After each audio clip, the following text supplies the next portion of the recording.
आप सभी भक्तजनों को मेरी ओर से राधे राधे। आज का हमारा विषय है चुप रहो और आगे बढ़ो। प्रेमानंद जी महाराज की शिक्षाओं से प्रेरित एक आध्यात्मिक चिंतन। प्रेमानंद जी महाराज कहते हैं, जीवन में हर व्यक्ति को ऐसे क्षणों का सामना करना पड़ता है जब उसे अपमान, आलोचना, असफलता और तानों का सामना करना पड़ता है। ऐसे समय में मन प्रतिक्रिया देना चाहता है। हम चाहते हैं कि सामने वाले को तुरंत उत्तर दें, अपनी बात सिद्ध करें और स्वयं को सही साबित करें। किंतु संतों की परंपरा हमें एक अलग मार्ग दिखाती है। वे सिखाते हैं कि हर युद्ध लड़ना आवश्यक नहीं होता। कुछ युद्ध मौन से जीते जाते हैं, कुछ उत्तर समय देता है और कुछ उत्तर हमारा कर्म देता है। चुप रहो और आगे बढ़ो का अर्थ कायरता नहीं है। इसका अर्थ है अपने लक्ष्य, अपने ईश्वर और अपने कर्म पर इतना केंद्रित हो जाना कि व्यर्थ की बातों में अपनी ऊर्जा नष्ट न करना। जो व्यक्ति हर आलोचना का उत्तर देने लगता है, वह अपने जीवन की दिशा खो देता है। लेकिन जो व्यक्ति मौन रहकर अपने कर्म में लगा रहता है, उसका जीवन ही सबसे बड़ा उत्तर बन जाता है। यही कारण है कि संतजन बार बार कहते हैं, अपने समय, अपनी ऊर्जा और अपने मन को भगवान के नाम और श्रेष्ठ कर्म में लगाओ। संसार का काम कहना है, तुम्हारा काम चलते रहना है। एक, मौन की शक्ति को पहचानो। मनुष्य का सबसे बड़ा शत्रु बाहर नहीं, बल्कि उसका अपना चंचल मन है। जब कोई हमारा अपमान करता है, हमारी निंदा करता है या हमारे बारे में गलत बातें फैलाता है, तब मन तुरंत प्रतिक्रिया देना चाहता है। उसी क्षण हमारी परीक्षा शुरू होती है। संतों की शिक्षा यही है कि जिस व्यक्ति ने अपने मन को जीत लिया, उसने संसार के आधे युद्ध जीत लिए। यदि हर शब्द का उत्तर शब्दों से दिया जाए, तो विवाद कभी समाप्त नहीं होगा। लेकिन जहां मौन आ जाता है, वहां अनेक झगड़े अपने आप समाप्त हो जाते हैं। मौन का अर्थ यह नहीं कि अन्याय को स्वीकार कर लिया जाए। मौन का अर्थ है कि हर छोटी बात को अपने मन पर हावी न होने दिया जाए। जो व्यक्ति हर आलोचना का उत्तर देने में समय लगाता है, वह अपने लक्ष्य से दूर होता जाता है।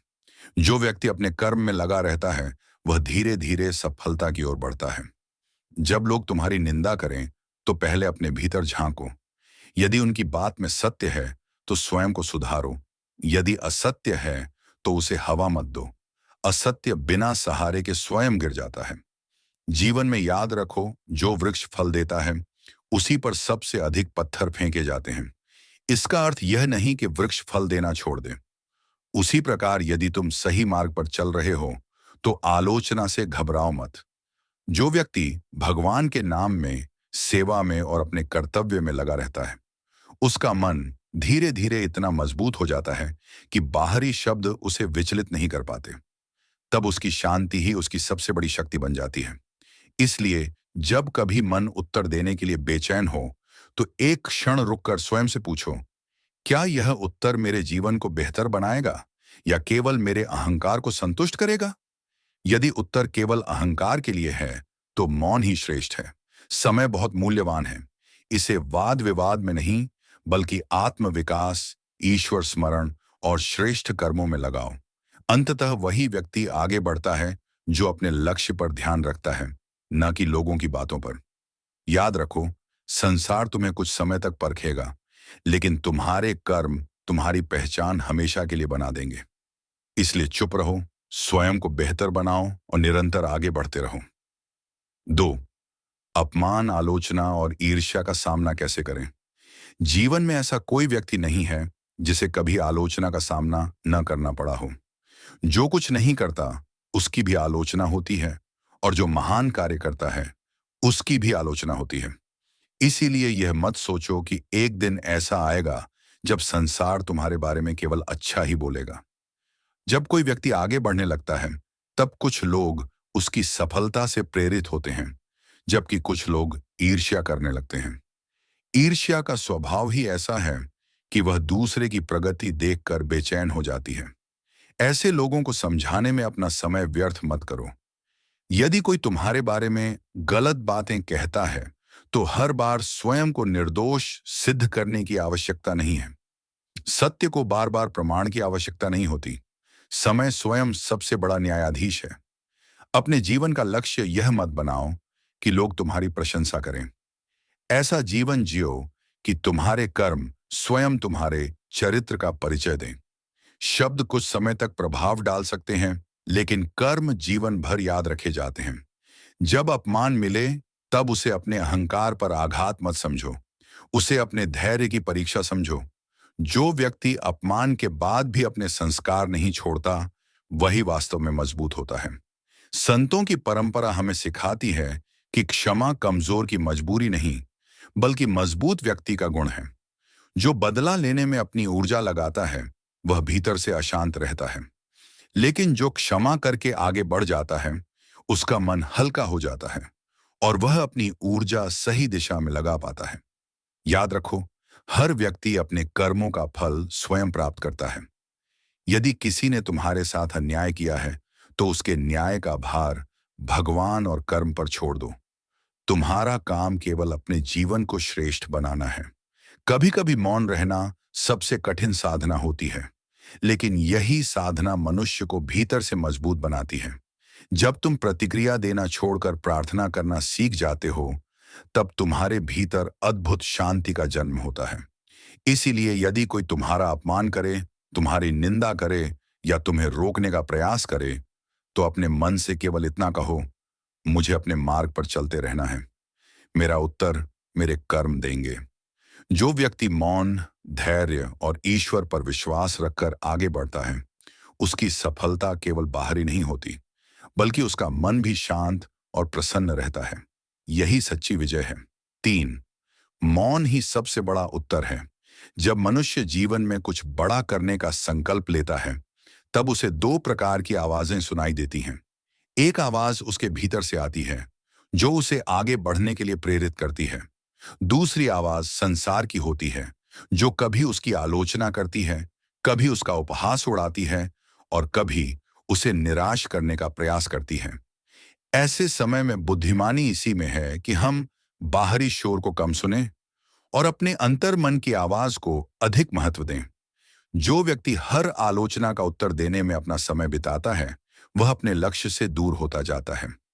लेकिन जो व्यक्ति अपने कर्म, साधना और ईश्वर स्मरण में लगा रहता है, उसकी प्रगति को कोई रोक नहीं सकता। संसार कुछ समय तक बातें करता है, फिर वही संसार एक दिन उसी व्यक्ति की सफलता की चर्चा करता है। मौन केवल बोलना बंद कर देना नहीं है। सच्चा मौन तब होता है जब मन में भी द्वेष, क्रोध और प्रतिशोध की अग्नि शांत होने लगे। यदि बाहर से हम चुप हैं, लेकिन भीतर क्रोध की ज्वाला जल रही है, तो वह मौन नहीं, केवल दबाव है। वास्तविक मौन मन की शांति से उत्पन्न होता है। अपने जीवन में एक नियम बना लो, जहां तुम्हारे शब्द किसी का भला नहीं कर सकते, वहां मौन ही श्रेष्ठ है। हर विवाद में जीतना आवश्यक नहीं, लेकिन अपने मन की शांति बचाना आवश्यक है।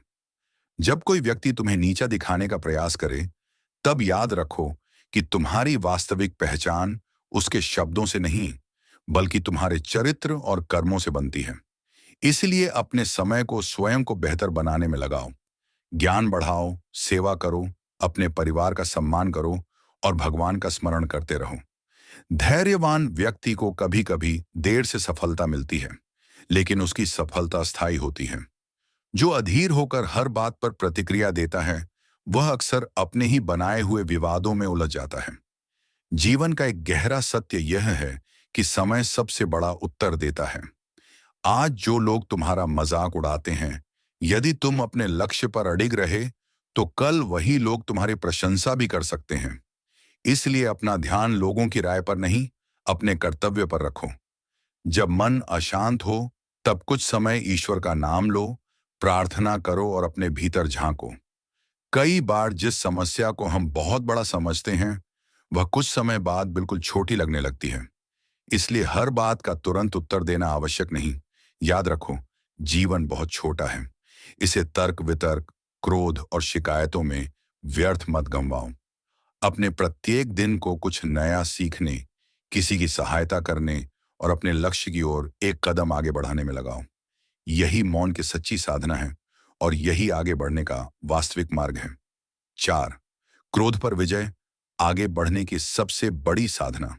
जब कोई हमारे साथ अनुचित व्यवहार करता है, हमारा अपमान करता है या हमारी नीयत पर प्रश्न उठाता है, तब सबसे पहले क्रोध उत्पन्न होता है। क्रोध स्वाभाविक है, लेकिन उसके अनुसार व्यवहार करना आवश्यक नहीं है। यही वह स्थान है जहां मनुष्य की वास्तविक परीक्षा होती है। जो व्यक्ति अपने क्रोध का दास बन जाता है, वह स्वयं अपना सबसे बड़ा शत्रु बन जाता है। क्रोध में बोले गए शब्द अक्सर ऐसे घाव दे देते हैं जिन्हें वर्षों तक भरा नहीं जा सकता। इसलिए बुद्धिमानी इसी में है कि जब मन अत्यधिक विचलित हो, तब तुरंत प्रतिक्रिया न दें।